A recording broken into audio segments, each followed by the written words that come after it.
Welcome to this special bonus episode of Because Language, a podcast about linguistics, the science of language. My name's Daniel Midgley. Let's meet the team. Smart person and honorary linguist Ben Ainsley. I'll take it. And smart person and actual linguist Hedvig Hurgard. Thank you. I was thinking, Hedvig, that it only just occurred to me, you are technically the most senior linguist on the show now. And the best. Almost. The Australian university system still needs to go through a couple more motions until I get a paper that says I'm a PhD. Oh, pish tosh and poppycock. For as far as I'm concerned, Hedvig, you're the boss. Oh yeah, totally. You're. I'm totally content with being the third best linguist on the show. Okay, let's easy. I have a secret, and since this is a Patreon episode, and we trust all of our patrons, essentially with our lives. So here in Germany, if you have a PhD, you get to title yourself doctor. You don't only get to, you should. Every time anyone asks you what your name is, basically. Including Awesome. like when you make a doctor's appointment. Because they're hell classist. They're so classist. It's really, really important. And it's any PhD. And there are all these complicated titles for if you have more than one PhD or what kind of PhD you have. You can make these long titles. So when I get my official degree and everything, I will be Frau Dr. Skigard. Right? Nice. We spent 6 weeks applying for apartments and getting nowhere. And then someone was like, why don't you guys just put doctor on the form? And we were like, but we haven't got all of our paperwork yet. We're not doctors. And they were like, Oh, you adorable fool. just say it. You'll be doctors in like a couple of months. Just put it on. Next application we sent in, we got. Yep. I love that there is a really good chance that was just like 100% sort of like sample size of one confirmation bias, but at the same time, I know. Hell yes, that is exactly what happened.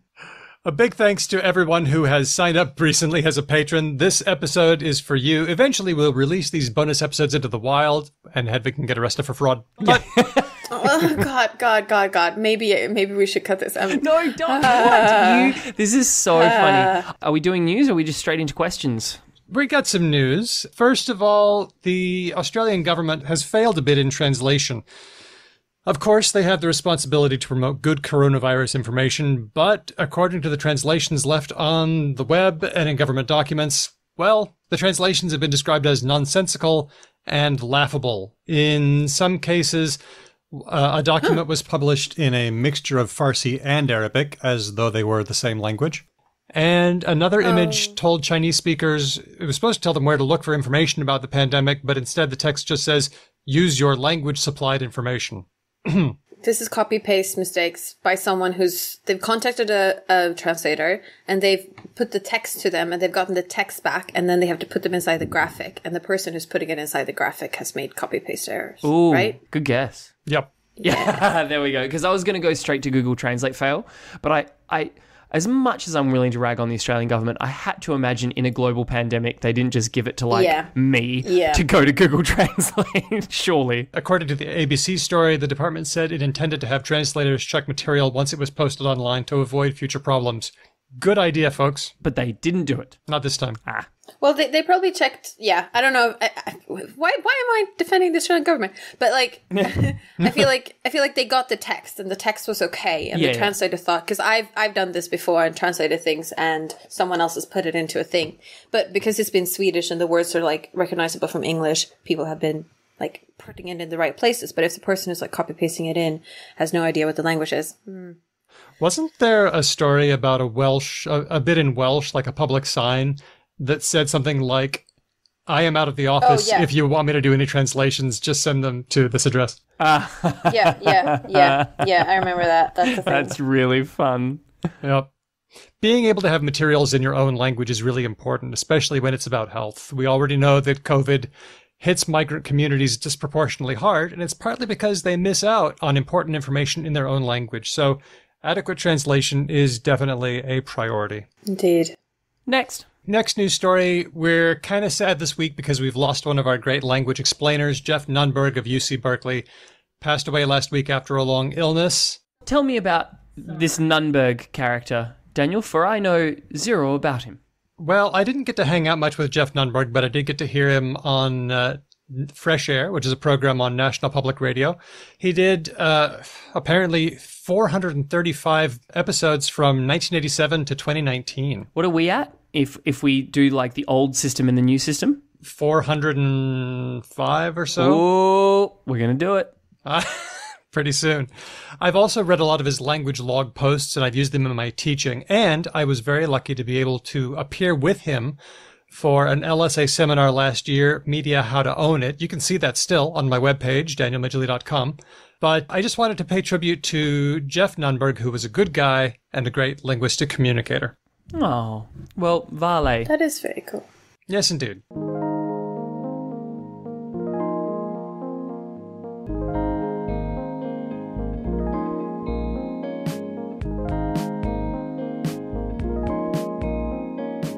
It's a mailbag episode where we take the questions you give us and we do stuff with them. Hopefully, we answer them. I mean, I think that's a very good framing because sometimes we just talk about them and say things we think are interesting related to them. We but talk we don't around have an the question. Some people like to come straight at the question, not us. No, we do it differently. But it is because we have two smart listeners. This is. I know I keep saying it, but they ask us two good questions and we can't answer them. Sometimes it's like no one on this planet knows the answer to the questions our listeners ask. But we're going to pretend. I liked that, by the way, Hedvig. I really liked that sort of real subtle flex of like, yeah, we can't answer it because no one on the planet can. No, but like sometimes we like try and research it and see if someone else has answered it and no one has. And like, what are we supposed to do? Come on, stump us, listeners. We are fresh and primed for the stumping. No. Ask us super easy questions like, what comes after Y in the alphabet or something? Well, that's not actually a simple question because, anyway, let's start with one by Nikolai via email. That's to hello@becauselanguage.com. Hello, says Nikolai. I am an undergrad psychology and linguistics student, and I've been listening to the show since high school. Get right out of town. Wow. Yeah. First of all, let me just say, you were probably super unpopular in high school, and that's okay, because I'm sure, like, other people like you... Hang on, let me finish. I'm sure when you got to uni, shit got really cool for you, and I am so on board with that particular life journey, because I can promise you, any kid listening to a linguistics podcast in high school, wow, that's a choice. And Hey. No, wait. I don't think that's necessarily the case. I worry that you are hearing that I'm saying that this is a bad thing, and I'm saying this is a fucking awesome thing, and the world and schools in general are not sufficiently structured to encompass the level of awesome of being a high schooler and listening to a linguistics podcast. You know, I did like linguistics in high school, and I wasn't a terribly popular kid. I think the only popularity I got was because of drama. So, not linguistics. I'm just saying that I think that there's this trope that circulates in the Anglosphere that comes from Hollywood, that being popular in high school is necessarily a bad thing, and that it means you're shallow and a bad person, and that you peak in high school and not later. And I don't think that's necessarily true. I don't think all high schools are like clueless. Okay, Hedvig, subtle flex number 2. You were hell popular in high school. We get it. I wasn't. Oh, no? Oh, okay. No, I wasn't. Well, I don't want to go into much detail about it. I wasn't. But I just think that there's, especially, maybe this is just me as a girl and maybe Nikolai's a boy, but like, there's a certain kind of disdain that sometimes gets put on, especially girls who are popular in high school, that I think I did as well, and like look down upon them because they were popular in high school, and I don't like it.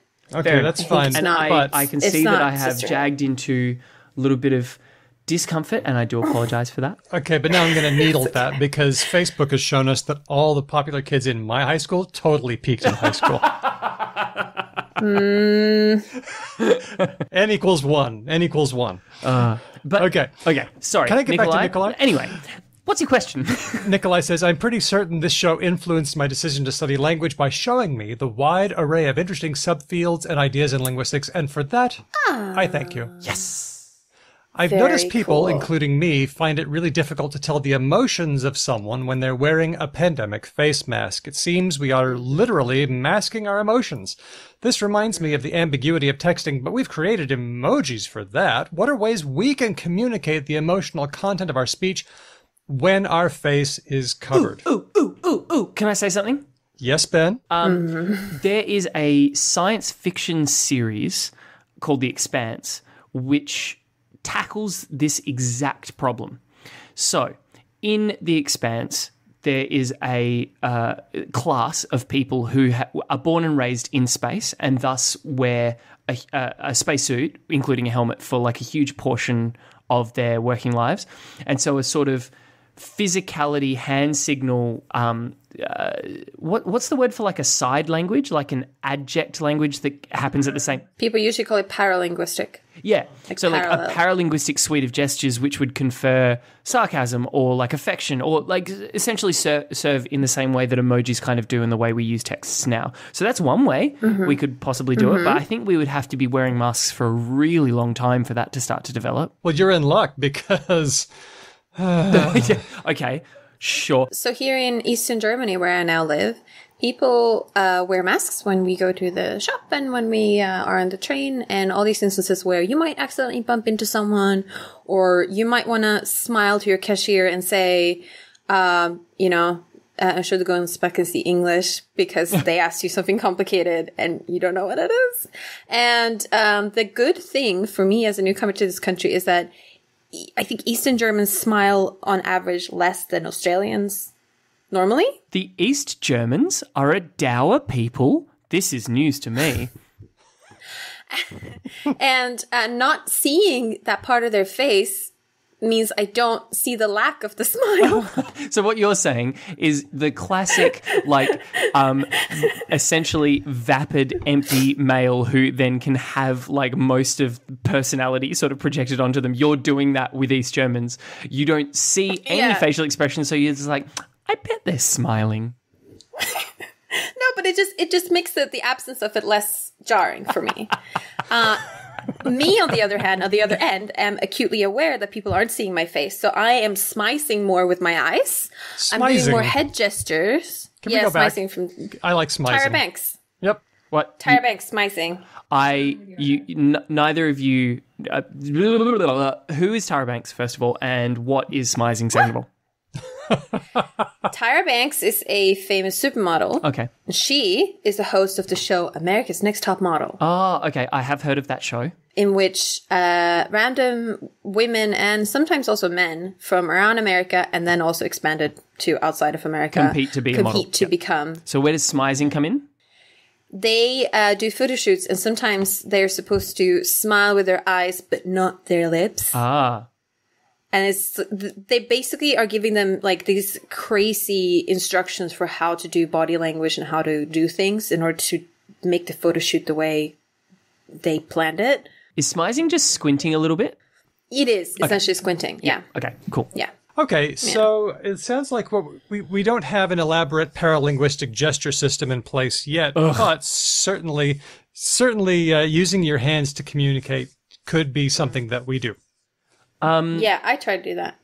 Yeah, but the only problem is you need, as with emojis, right, you need consistency, right? You need then to be a relative lack of ambiguity, so you would need people to kind of agree. Speaking of agreeing on gestures, yesterday I was asking someone if they had milk in the staff kitchen, and I wasn't sure they were hearing me, so I tried to gesture at the same time. Tell me you milked a cow. Please. I did. Yes! I did. Oh, God, I love it when people do that. And everyone else in the staff room, like the person I was asking was like, oh, no, sorry, I don't have milk. And she was like entirely normal about it. Everyone else was like, what did you just do? Why'd you do that? Why didn't you do the take a milk carton and tip it into your cup gesture? And I was like, but that can be ambiguous.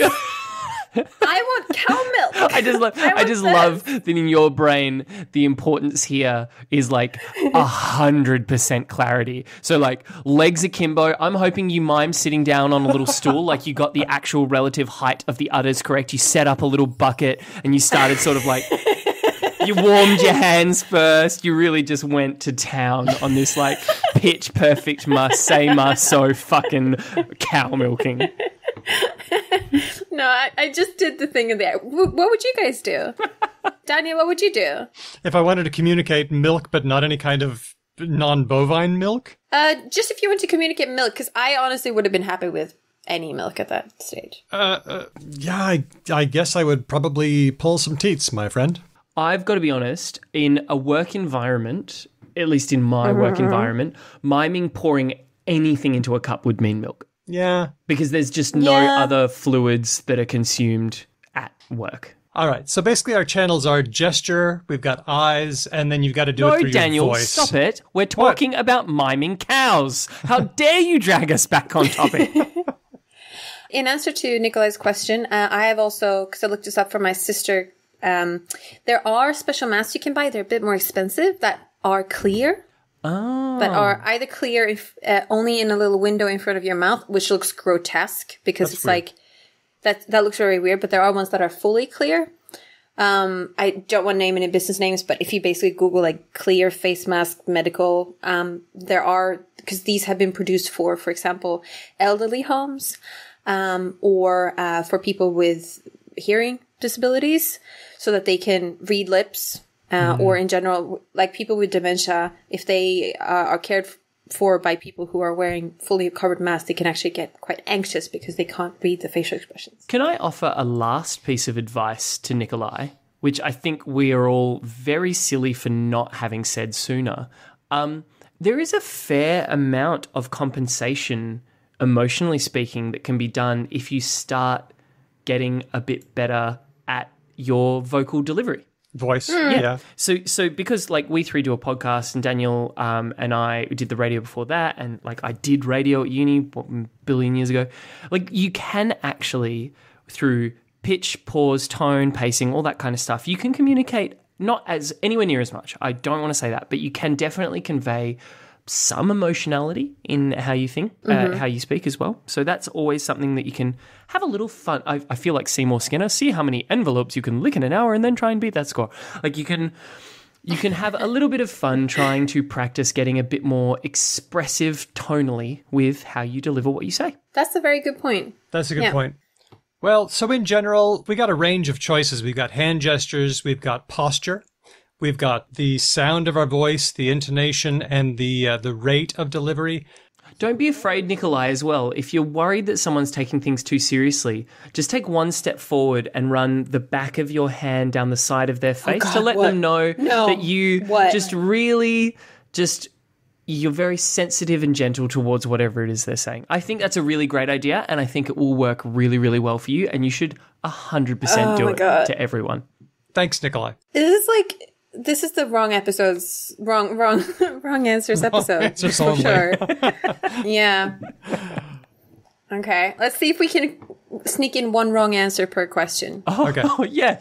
This will be a snap. Let's sneak it in. Let's not. We'll have to start trying to do that, Hedwig. This next one from Benjamin at Gladclef. Which was the first language with a mostly settled spelling? Was Latin or English first? Ooh. So, settled spelling, because that's different from just a spelling. I mean, English has always had, as long as there have been words, there's been spelling, but the spelling hasn't been standardized. What was the first language to be standardized, probably? I feel like this is probably going to end up being one of those trick questions where it's like, psych, none of them have. They're all living languages, sucked in, dickheads. But if that's not the answer, then Benjamin did put mostly in the question. Say again? Benjamin did put in mostly settled. True. So we can be like, we draw a border. In that case, I'm going to go with my second best guess, which is 100% not a Western language. Okay, interesting. My guess is that so the first writing was about accounting. Like, I give you this many sheeps. I'd like this many sheeps back. It was cuneiform, right? Like it was Sumerian cuneiform. Yeah, like cuneiform and stuff. Yeah. So, and I bet that was like a number and then a noun, right? Like, how much variation could there really be? And the pressure for being standardized must be quite high because we're talking about economy. And people don't want to be like, no, you owe me 12. No, you owe me 2. I can't speak to the standardization of cuneiform, but let's start with Latin, because that was the one that Benjamin mentioned. Latin spelling has always been in a state of flux. In the classical period, from about 600 BCE to 100 BCE, you get things spelled lots of different ways. But then, in the 1st century BCE, this book came out. Actually, it was 25 books. De Lingua Latina Libri. It was written by the Roman scholar Marcus Terentius Varro. And once you start getting books and writing that are widespread in the language, you start getting into a phase called the standardization phase, where things start getting a little bit locked down. But spelling can still have a lot of flux. Even in the medieval Latin period, like from the 1000s to the 1700s, still differences in spelling for lots and lots of words. Now, English is another story. David Crystal, in his book, The Stories of English, points out that in the days of Old English, before 1066, books were handwritten by scribes, and they would spell things kind of how they sounded, and this would be different from place to place because people sounded different in different places. And not only that, but sounds were also changing over time, and all of this was happening faster than standardization could cope with. But I think we could probably say that by the time we got to the advent of printing, like maybe the late 1500s, we had the beginnings, still not locked down totally, but the beginnings of what we would call spelling standardization. So is there standardization in English? Yes, but it takes a long time to do it, and it's usually tied to books. I bet there were various Chinese dynasties that tried to standardize writing Chinese traditional characters. Yep. At various point in time. That's my answer. Yeah. Boom! Ben Ainsley, right answer. Love it. You notice I got the right answer by simply saying, not these things. Non-Western language, which I'm going to claim me being right. Yeah, okay, I'll give it to you. So the first standardized Chinese was probably during the Qin dynasty, about 221 BCE. That's now, just to be clear, that is the Qin dynasty from which China gets its name, right? That's correct. Yeah. And up on which the movie Hero is based? Question mark. Oh, I saw that one. Good film. Good My film. Chinese teacher didn't allow us to watch it because she thought it was propaganda. Is it not propaganda? I think it's totally propaganda, but it's still a good movie. Yeah, exactly. Look, let's be clear. Isn't all national mythos propaganda? Yes. Usually this dynasty is spelled with a Q. Oh, okay. Correct? Yes. We're talking the same dynasty? Yep, same one. There's been a few. We should clarify. Yeah. So that's my answer. Neither English nor Latin, but Chinese was probably the first one to really be standardized. And I realized that spelling in an alphabet is not quite the same as spelling in a logographic language, but I think standardization is standardization. Okay. Yeah. That's cool. Well, the question was standardized writing. Yep, there you go. No, spelling. Oh, okay. What is spelling? What even is spelling? Yeah. It's spelling. It's spelling. Yeah. Why does alphabetic spelling feel different? If we're just classifying as, what, like, characters we use to associate with what concepts, right? Yeah. Yeah. Then. We should also clarify that, like, standardization of spelling, as maybe was evident by the information Johnny gave earlier, is connected with, like, empires, nation states, mass media, education, television. These kinds of things are the venues where a thoroughly standardized spelling is useful. So we could maybe imagine that at one point during the Roman Empire peak, there was some efforts to standardize some things because the emperor wanted to send a letter to, Gallia and get it roughly understood. And that's the same motivation that would drive standardization in pre-modern times in most places, I believe. All right. Hey, thanks, Benjamin, for that question. Benjamin Bean. That's a good last name. Next one comes from Franz on Twitter. This was a series of tweets. Franz says, linguistic thoughts. We know that basic words in each language are more likely to be short. I, you, ma, pa, 1, 2, 3. Same goes for animal names. Common animal names in English have one syllable: dog, cat, cow, bird, fish, worm. But how come caterpillar is 4 syllables? Mm-hmm. Can I be the boring person and say, most thinking on this has to do with frequency. So when we say there's the term basic vocabulary, which in historical linguistics is used for a set of words that are thought to change slowly. So these are I, you, actually not mum and dad because they get excluded for other reasons, but 1, 2, 3, body fire, parts. vomit, flee. My favorite one is louse. These are basic Wait, in the... hang on. Sorry. Yeah? Could we just to be clear, louse, as in the creature that like goes in your hair, is one of the most basic and slowest changing words in a language. Yeah. Like over the world, when you try and compare and try and find language families, there's a list that people have slowly been evolving and adding in, but most of the lists include head louse, yes. Sorry. Those little critters have been with us for a long time. Well, when you think about it, like... Yeah, I get it. I get it. Yeah. But so have like caterpillars, right? Well, caterpillar, not really a thing everywhere, not really that important. They don't really bite us, and like we don't require like a whole social ritual for like removing them from our scalp. True. But we do require social rituals away from like getting them off crops and stuff. Yeah, but like having crops is like fairly recent. Oh, true. Okay. I forget about the time scale we're working on, right? The agricultural revolution was 10,000 years ago, and you're like, geez, Louise, way to come in recently with your Johnny-come-lately bullshit, Ainsley. I mean, to be fair, historical linguists usually say they can't get beyond 8,000, so I'm exaggerating a little bit. But like, even 10,000 years ago, agricultural revolution didn't hit everywhere at the same time, right? Like there's still places now that are agriculture. What I wanted to say is that those basic words, basic vocabulary lists that historical linguists use for this kind of thing are not the same thing as the things that are most frequently talked about in a language. So like, you know, in an everyday conversation, you might say I and you and one a lot, but you might not say head louse that much. Oh, Hedvig. Right? When you have a child, things will change.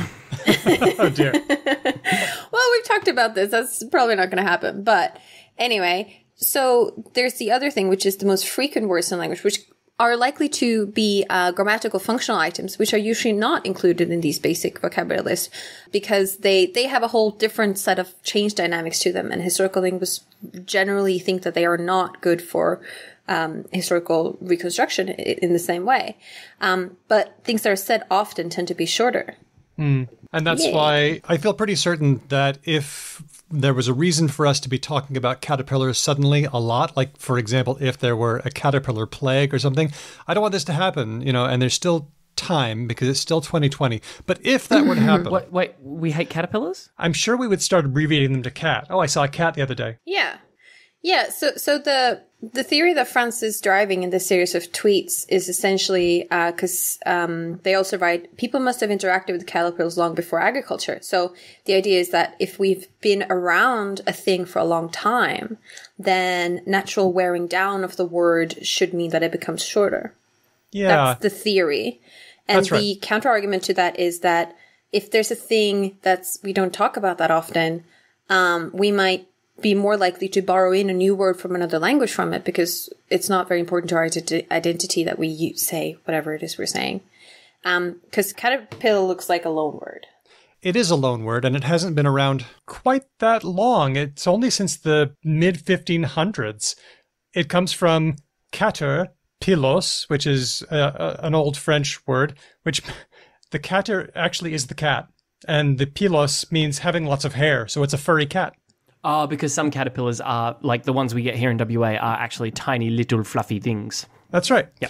And before we had that word, what they called them in Old English was either cowlworm, which is cabbage worm, or leafworm, which is leaf worm, I think. We have kålmask, like in the translation I had of Alice in the Wonderland, I believe the caterpillar was called cabbage worm.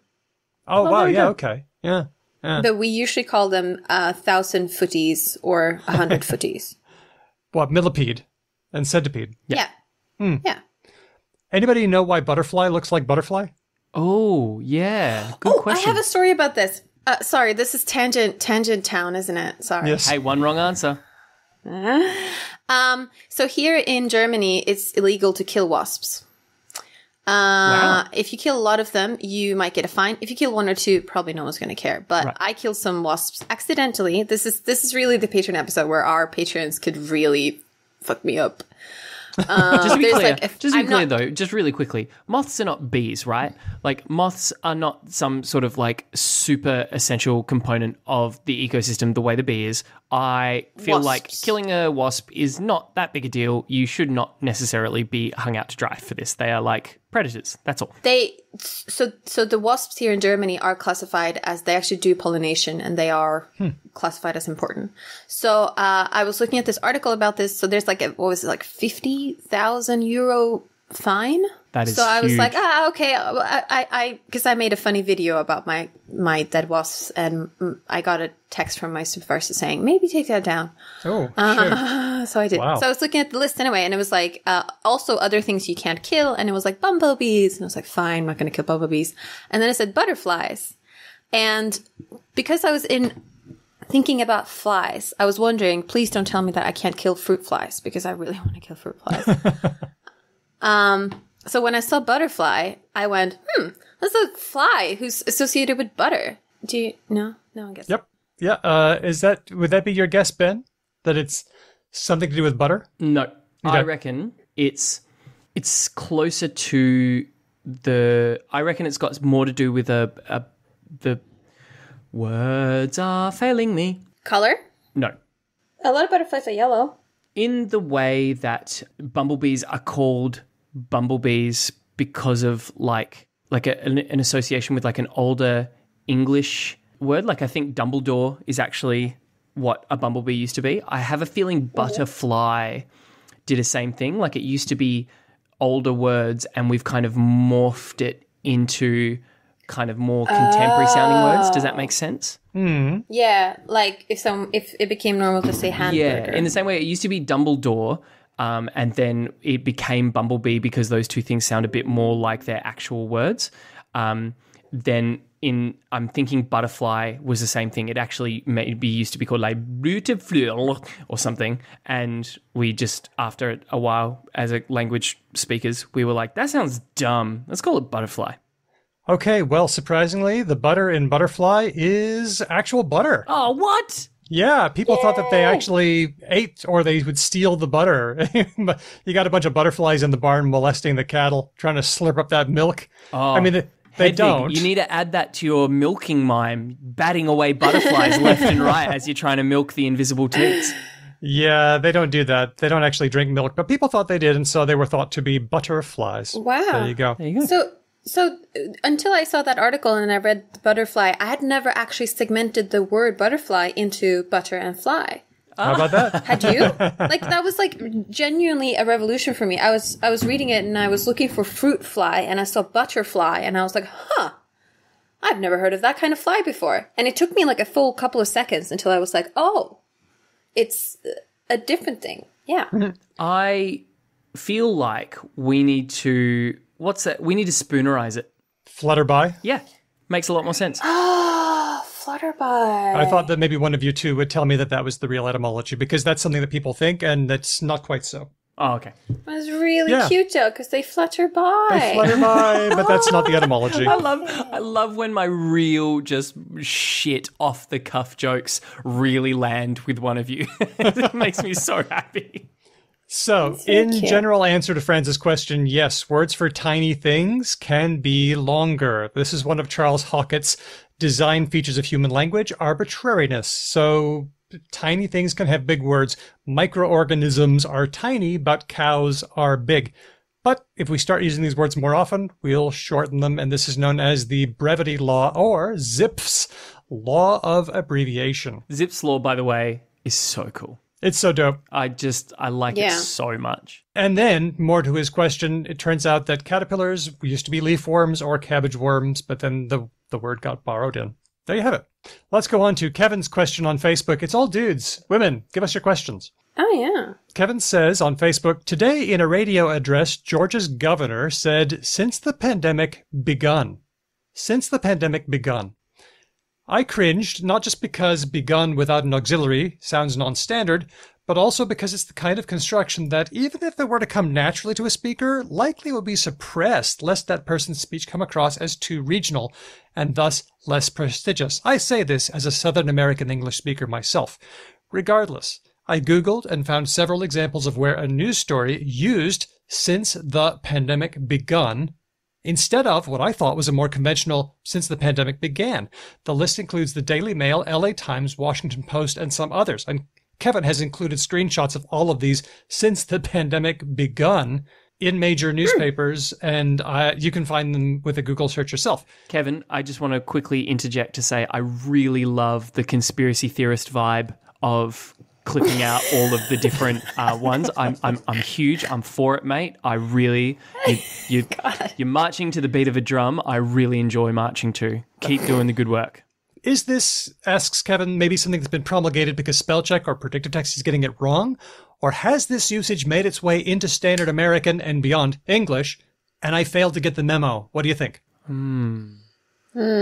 Is this a change in progress? I'm going to go no on consistent autocorrects, simply because as much as journalism has taken a huge hit over the last 15 years of its existence, I find it very hard to believe that copy editors at places like the Washington Post are letting grammatical errors like that just slip past. So I'm thinking autocorrect spell check is not the right answer. Yeah, I read this and I thought I'm going to think about it and feel about it instead of looking it up because... No, I honestly, because I wanted to sense if right? I You just could... sat down and you were like, Cosmos, speak a thesis to me. No, but I wanted to get the sense of what my English would do and what I think how this works. And I found it really hard to meta-analyze this, actually. Because I think I would say since the pandemic began, but if someone said begun, I would assume that they are American and a certain part of America. But if you ask me, so Kevin wrote something about auxiliary verbs. So I assume he means something like, I've begun drinking is what he thinks of as the typical use. I have begun. And that you can't say I begun drinking. Right. I would also say, I can't speak to the Washington Post stuff, right? Like the other news articles, but I could 100% believe that Georgia's governor is playing up his strong regional accent as opposed to toning it down. I completely agree with Kevin that nearly all speakers of regional or non-standard accents, when they reach public office, will tone down things quite a lot. But I also think that we have been seeing a pretty, shall we say, verdant resurgence in leaning into non-standard dialects from sort of conservative spaces particularly. Yeah. No, George W. Bush, the junior one, is known for having done this to sound more non-Washingtonian and non-standard. Yeah, in order to sort of... And people like it. People will respond to that, even if it's not even their dialect. Even people from other places will be like, oh, he sounds genuine. Folksy. Yeah, exactly. Well, I took a look in the Google Ngram viewer and found that in books up to 2019, there isn't really any move towards saying since X begun. It's since X began is much, much more common. I can only explain this by saying it's just an editing error. You know how that thing you do when you say you want to type a big dog, but then you change big to enormous. So now it says a enormous dog and you just forget to change it to an enormous dog. I think it's something like that. However, I will say that begin, began, begun is an interesting set of verbs, because we've got a lot of these in English. We've got ring, rang, rung, swim, swam, swum. But then we've got some weird gaps like spin and spun. Right, where yesterday I spun. So what's happening is today I spin, yesterday I spun, and I have already spun. A lot of varieties of English say span. I span a lot of words. Yeah, what? We're missing a past tense here. Yeah, and so we stick it. A lot of people stick it in. The world span round, So there's some. That's what I do. So there's some interesting additions and there's some interesting attritions going on. And yesterday I begun to do something, or yesterday, the one that really is confusing is swim. Swim. Swim, swam, swum. Like a lot of people say I swum. Yeah. And also with sing, sang, and a lot of people will say I sung something yesterday. Is that so this wrong? This is yeah. I mean, it's just shows that there's a bit of attrition going on, a bit of leveling with those. People are trying to merge those categories, right? And people are arguing about which one you should pick. We'll just create a new one, kind of like it'll just be like I swud. Wait, so you're swimming? You have swam, and you plan to swim? Yes. For now, I'm calling this one a mistake, but I'm watching it because there's some interesting things to say about it. Yeah. Oh, Kevin also says, I'm very much enjoying the new podcast and was glad to see y'all kept the light yet intelligent vibe that made the last podcast so much fun to listen to. Oh, well, I'm glad it appeals to you, Kevin. And can I just say, we will definitely put up your maybe a crazy person collage of just sort of the only thing that it's missing is like the red thread to the pins connecting all of the various dots. It's so good. I love it. And again, I worry that people hear this and they're like, man, Ben's being really mean. I love weird shit like this. It's so good. Let's finish up with a question from Bill via email, hello@becauselanguage.com. Bill says, guys, y'all, yins. I know the drill. What's yins? Yins. Oh, yeah, that's something they say in Pittsburgh. You ones. Yeah. You ones? Yeah. As in the royal one? Like one must? No, it's like the plural you. All of you guys. Right. Yeah. Hey. It's not... Hey, there you go, Bill. Bill says, I know the drill. Irregardless is a word because people say it and listeners know what they mean by it. And I'm sorry. Yeah, go on. I'm laughing because I swear to God, this is how so many conversations start between me and my partner Aisha, because she is still a prescriptivist, but she knows that she doesn't get any play with me. And she's like, yeah, I know what you're going to say. This is like people use language however they want. Bill says, literally is an intensifier when people use it that way. No problem. I routinely make these defenses. Now watch out. Bill's going to do something you don't expect here, so watch out. Ooh. But I also routinely make the argument that being criticized on Twitter for saying something awful is not censorship. I mean, no, we would all agree with that, right? If someone criticizes you on Twitter for saying something terrible, that's not censorship, is it? Really? No. Not at all. That's response. That's criticism. Yeah. Bill says, even losing your job for saying something awful isn't censorship generally, or so I have argued. Now, clearly there are a lot of bad faith arguments out there. There are people misrepresenting the extent of the consequences that they or others have experienced as a result of the aforementioned awful assertions. Exactly, yeah. That said, in cases where one of these belligerents is arguing only things in evidence that person X said something awful and some segment of the public responded negatively, and they describe that as censorship, and if there are enough such cases in which censorship is being used to mean harsh public scolding in response to things one has said, am I a hypocrite for insisting that they're using censorship incorrectly? Would it be reasonable for one of them to argue that while the legal sense of censorship is very narrow, in non-legal contexts it can have a broader range of meanings? Bill says, I think I'm okay with being a hypocrite for the record. No. Man. Okay, Hedvig, you first. Yeah. I thought about this. I thought about the exact same thing because I saw someone else posting, I think this was on the account, She Rates Dogs, which is just like women send in awful messages they've gotten from men. And one of them was a guy who refuses to apologize for things. And he uses the like legal definition of guilt in order to say he doesn't need to apologize for something because he didn't mean to hurt the other person. Huh. And that's definitely a case where the modern normal use of guilt and apology is not the same as the law term of guilt and apology, right? So you can't be sentenced to jail if you can prove that you didn't intend to hurt someone, for example, with an action you did. A lawyer has to prove that you have intent to be hurtful. But in common usage, you still apologize even if you didn't mean to hurt the other person, right?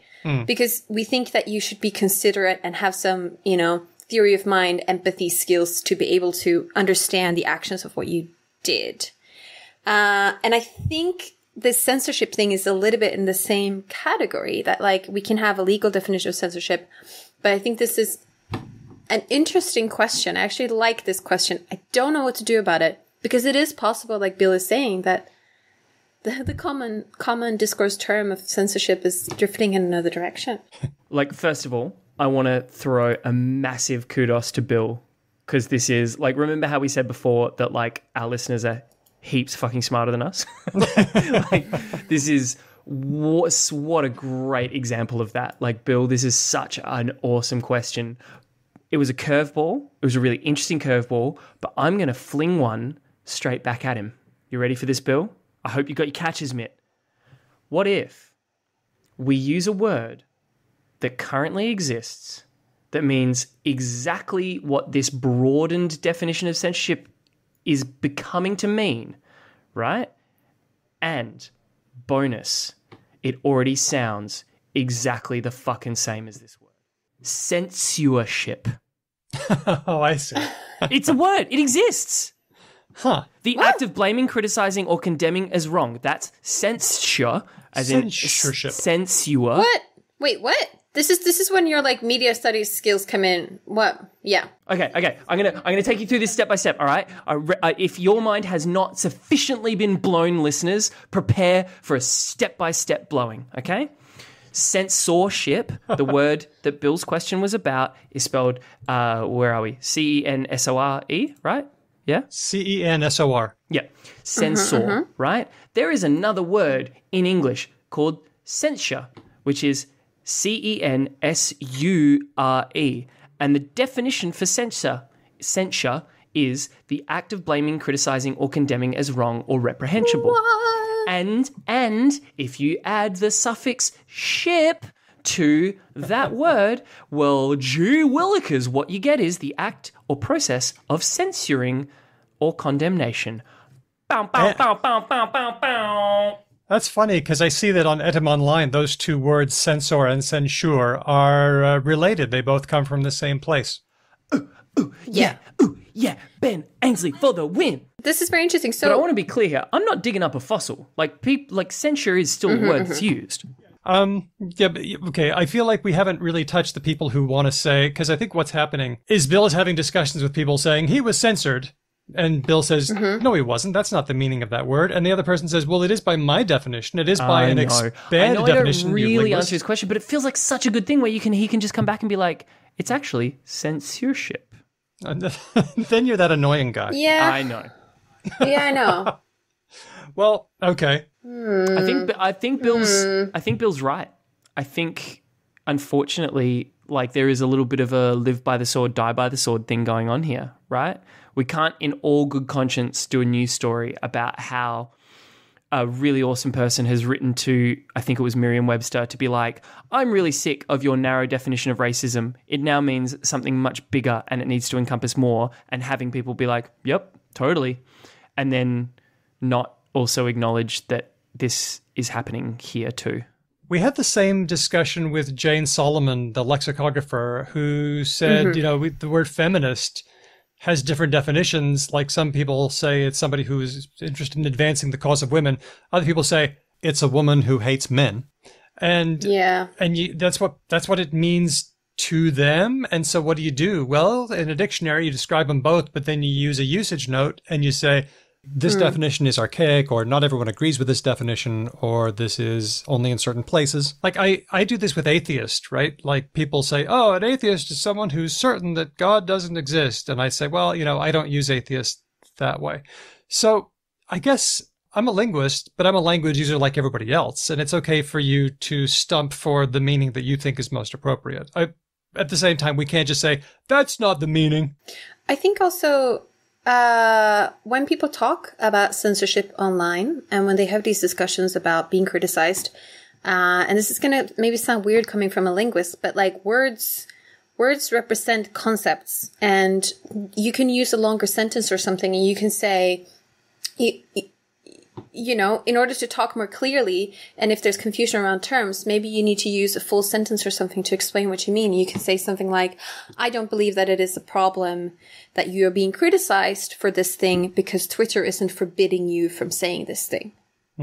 right? Twitter, classically the home of long-form, thoughtful statements. Indeed. No, but honestly, like if there's confusion around this term and if people are getting hung up on the words, like words are only meaningful to, do non-consensual telepathy. And if that word isn't good for having that discussion, then maybe you do need to break it down and talk about law and prohibit. What was the word? What's the forbid in noun term? Prohibition. It is prohibition. Yeah. Oh, okay. Mm-hmm. Guess it just sounds like alcohol related. Yeah, it is. Yeah. So maybe it is useful to break it down and maybe avoid that word in order to have a more clear discussion, honestly. So I guess you could say either, okay, if that's censorship, it's not a kind of censorship that we really should care about. That's one way to go. Exactly. Yeah. And be like, this term is clearly not helping us in our discussion. What I wanted to say is that it's okay for you to be criticized as long as you get to say what you're saying. I worry that we are not honoring in good faith the spirit of Bill's question, right? Because I feel like we have been fairly happier to sort of shut down criticisms somewhat like the ones we're leveling at the wrong use of censorship right now. Does that make sense? Like I worry that Bill quite rightly identified a bit of a if it's good for the goose, it's good for the gander thing going on. Sure. And we're still doing it a little bit. No, what I'm trying to say is that, like, if a word is changing in its meaning, like he's observing, then that's fine. But if we want to have a discussion that pertains to the earlier meaning, we shouldn't maybe go around and say, oh, that's the wrong word to use for this. We should maybe be turning to other words. Right. Other ways of expressing it. Like censorship. Well, if this word has been around since the 1400s and it's the first time I hear about it, maybe that word isn't doing a good job. Hey, you're the one who was like, since the agricultural revolution? Oh, that's pretty new, Ben. Well, how about this? So someone says, this person was censored. Then I could come back and say, when you say he was censored, do you mean that he was prohibited from saying, he was stopped from saying the thing? No, Daniel, that is exactly the kind of shit we give people a hard time for. No, because I'm asking for clarification because I'm aware that words have different meanings. And I can say, when you say that word, do you mean that he was prevented? No, he wasn't prevented. Okay, well, and then you can say, well, okay, then he wasn't prevented. You're right, technically, but at the same time, God, that's the kind of weedily language police bullshit that we do normally have such a big go at. I'm not trying to split hairs. No, it's not language police bullshit because we're not saying that it is necessarily the wrong term. We're just saying there's a change going on. People are using this word to mean more than one thing. Can you unpack it for me? Do we not? It strikes me that it feels like a well-actually argument, but said in such a way that no one can ping you for making a well-actually argument. Well, if what they care about is that someone was prevented, then let's talk about prevention. Okay. All right. I think on this one, I feel a bit triggered. I'm a bit defensive. I apologize. And Bill, I got to say, mate, what a bloody corker of a question. Great work. It is. It's a really interesting question. Yeah. And you know what? It's not a question that we know what to do with because there will always be people who will define a term that we feel really strongly about and they'll define, like I do with, atheist or feminism or whatever. And I'll say, that's not a good definition. And then I'll have to say, but you know what? That's words. Fucking goddamn it, our smart fans. We could have been Joe Rogan and just had an army of chads who we were just way smarter than. Welcome to my team. And welcome to my team. Fuck. And then here we are with just all of these geniuses listening to us. Exactly. All of our Patreons, get your stupidest friend to start listening to us, please. We need more Joe Rogan fans. No, please don't make that happen. That was a joke, please. You're so lucky because I am seeing intellectual dark web folks just turn their fans loose on people on Twitter and make their lives a real problem. At least their online lives. Yeah, and please don't come for us, IDW people. I don't care about you. I don't want to. Oh, okay, sorry. But like our fans would never do that? I can't even imagine our listeners doing that. You guys are awesome. I would just love us sicking our fans on someone and some person would just have a whole bunch of incredibly polite, kindly people, just sort of suggesting helpful ways that they might be able to, if they wanted to, possibly make different decisions. That's like the most severe I could imagine our fans being. I on an honest note, again, this is the episode of like our patrons could really fuck me up. Just lay it all on the table. Yeah.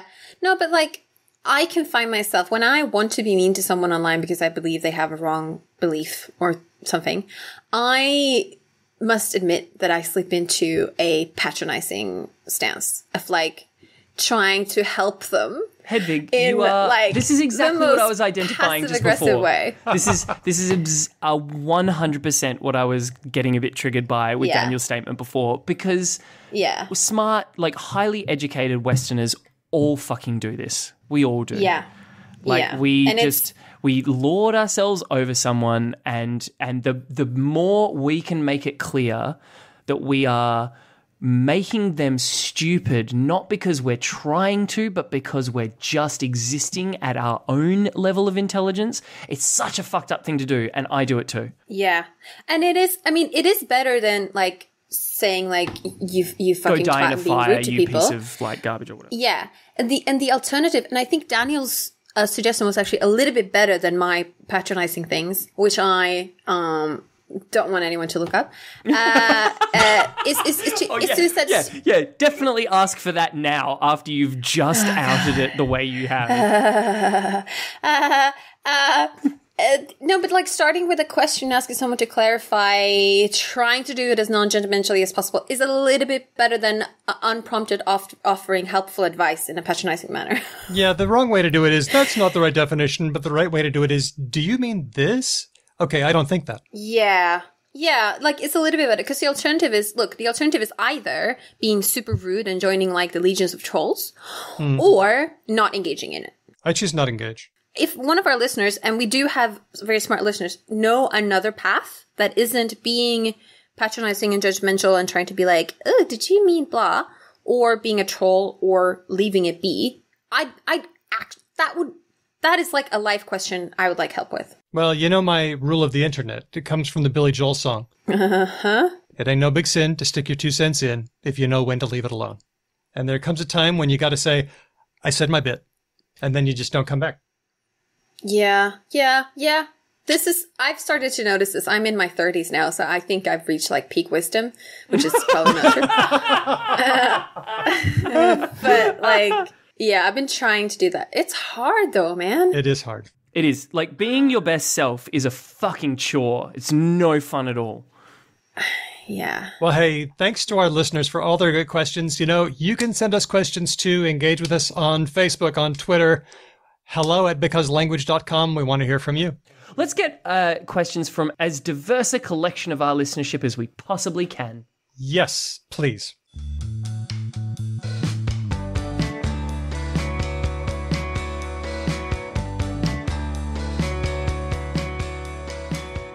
We're going to move on to words of the week. Yay. We got a couple this time. I saw the first word here. Uh-huh. Yeah. WAP. Yeah. Had you encountered this before?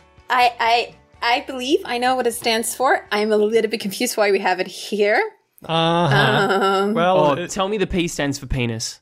No. Oh. No. Because the way you were sounding cagey was like, oh, it's a sex thing. You're it is right a sex there. Thing. Oh, wicked. I love sex things.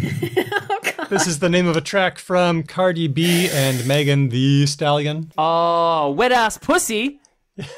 Yeah. That's the one. Thank you. Uh-huh. Wet ass pussy. It's a sexuality affirming women's empowerment anthem, I guess. Cool. Yeah. It's about prioritizing women's arousal and enjoyment. Regardless of actual moisture content, it's still a wonderful thing. So there were 2 things that were great about this. Number 1. Yeah. Sorry. I can't tell you how great it is that we have a 50-something white ex-Mormon explaining the Cardi B song "Wet Ass Pussy." Like, this might be the zenith of our show. Everything from here is going to be a slow descent. I've worked hard for this moment. Just let me have this, Ben. Okay. No. Forge ahead, mate. Go for it. So there were two things that were great about this. Number one, linguists had a huge debate over whether it should be pronounced WAP or WAP. Any feelings either way? Can I just... WAP. WAP, obviously. Why? Yeah, What? thank you. But more pertinently, this song was released and the linguistic community decided to have a fight over how the acronym should be pronounced. Yep. Yeah. Well, not a fight. You boring, sexless nerds. But it's about sex, Ben. It's all sex. Deep down. I like Nicole Holiday's tweet, which was not picking a side either way, but saying, like, what if it's actually WAP in the streets, but WAP in the bed? Yep. The sheets, it should be really. Yeah, that's good. And you better It's good. change It's a good those comment. sheets for that matter. I feel like, much like in the previous few shows, I've had such a massive issue with people just not saying doing a poo or like defecating or whatever. Everyone's always tiptoeing around the fucking tulips on that shit. Yeah. I feel like the point of this song, very explicitly, is to, like, let's not acronymize it. Just say it. Yeah. Wet ass pussy. They couldn't even say it in the YouTube video. I also like the idea that, so you guys, well, one of you is from Australia, one of you has lived there for a very long time. And one term that I really like in Australia is the construction, like sweet ass something, which is actually just one S, and it's like sweet ass Sweet cherries ass. or whatever. Sweet ass. But you guys just say sweet ass. My mom, when she came to visit, and we got some tickets to go to Toronto Zoo, and the ticket salesman said, "Oh, sweet ass, you can take this boat and stuff." And my mom had to ask me in Swedish, and she was like, "Why is this stranger talking to us about butts?" Like, But it's not. Hey. but it's not. And I had to, and she, like, credit to her, she didn't ask him or like confront him right then. She understood that something was, like Something this was is something. awry. Yeah, like it can't. Why do you both think it's WAP? Because there's a case for WAP. Even though WAP is an unpleasant word meaning a person, yeah. The reason it's WAP for me is because the only other acronym that I know of that starts with a W and an A is WAN, for Wide Area Network, and that has an A sound as well. A few people have tried to make the case that it should be WAP because ass starts with an A sound, and so therefore the acronym WAP should also have an A sound. I think that the abbreviation isn't abbreviation of the sounds in the word. Right. Yeah, I think the phonology becomes different when it gets put in this context. Like with the word scuba, it's not underwater, self-contained underwater breathing apparatus or apparatus. Oh my God.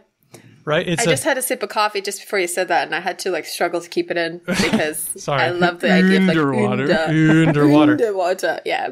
The other Very case funny. for WAP is that they rhyme it with mop in the song. Oh, well then. And of course, you knew mop was going to make an appearance in that song. Oh, Maybe a couple. Okay. So that was one thing that was great. The second thing that was great was the self-owned by one Mr. Ben Shapiro. oh my God, it's Oh, so... we have to talk about him? Okay. Okay. No. Look, I'm with you, Hedvig. Normally, that guy is just such an annoying dickwit and is not worth the time or attention. But this is one of possibly the best own goals I have ever seen a person do. Truly. Okay. So what do you do? Basically what he did was he decided to read some of the lyrics out on the show. And he does, I can still hear, he wouldn't even say pussy. He would say wet ass P word. All right. He tweeted later, as I discussed on the show, my only real concern is that the women involved, who apparently require a bucket and a mop, get the medical care they require. My doctor wife's differential diagnosis, bacterial vaginosis, yeast infection, or trichomonas. Basically, Ben Shapiro was like, lady vaginas shouldn't be wet. And I would know because my wife's a doctor. To which the entire internet was like, you should probably get better at pleasing your wife.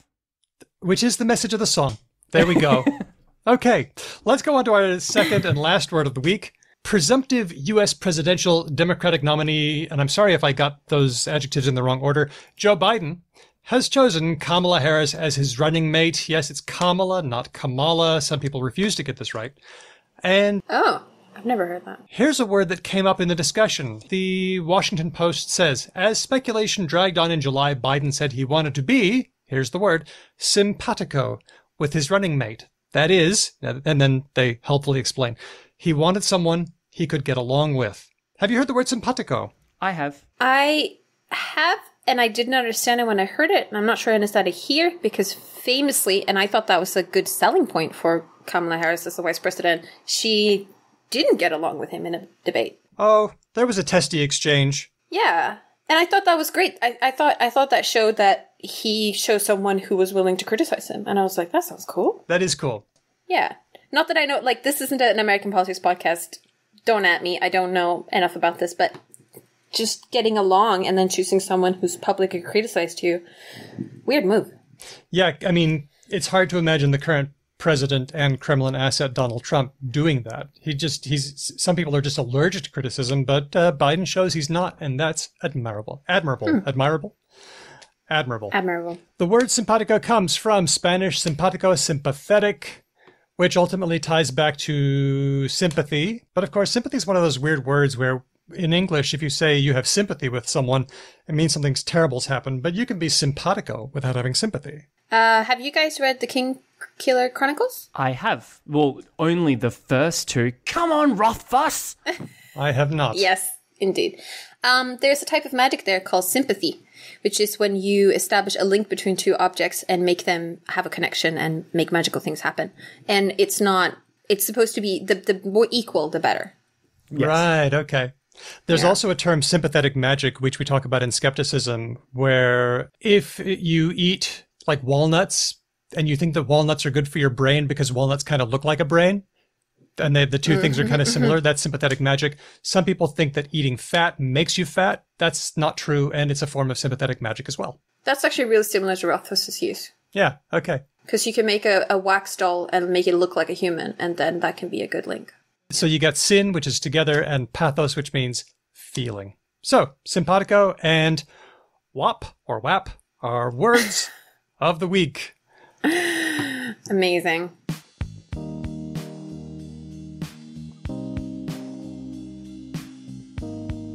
Well, here we are. At this point in the show, when I turn to you, my wonderful, tremendous, nerdy, weird listenership, and I say, if you've got some reactions, if you've got some ideas, well, you best communicate them to us so that we can make an episode like this one with all of your really, really, really, really, really annoyingly, frustratingly smart questions. You can get us our Facebook, Twitter, Instagram, Mastodon, and of course Patreon. And we are Because Lang Pod in all of those places. If, however, you like it a little bit old school, a little bit rustic, a little bit agricultural, well then you can sling us a cheeky email, hello@becauselanguage.com. And if all of that wasn't sufficient to whet your engagement appetites, if you, having done all of that, are saying, but how, Ben, could I possibly engage more? Well, you can engage more by giving a friend the gift of a recommendation for this podcast. And then tell that friend to leave a review somewhere. And make that your stupidest friend. And the cycle continues. Yeah. Because it's a Patreon episode, your friend won't know that we asked you to recommend it to your stupidest friend until they also become a Patreon. And they'll become a Patreon once they've listened to enough, at which point maybe they won't be stupid anymore. So, do it. And the cycle continues. Speaking of, we also would like to thank everyone who has become a Patreon. We hope you enjoyed this episode, and we would love to hear from you how we can make your patronage better, what kind of perks and little things you would appreciate from us. We love serving you. A special thanks goes to our Patreons Termy, Chris B, Lissa, The Major, Chris L, Matt, Whitney, Damien, Helen, Jack, Elias, Michael, Larry, Kitty, Lord Mortis, Bin, Christopher, Dustin, Andy, Nigel, Bob, Kate, Jen, Chriselle, Nasrin, Asia, Kaylee, and Emma. Thank you so much. Our music is written and performed by Drew Krepkov, and you can hear him in Ryan Bino and Didion's Bible. Check them out on Bandcamp or anywhere you get your music. Thanks for listening. We'll catch you next time. Because Language.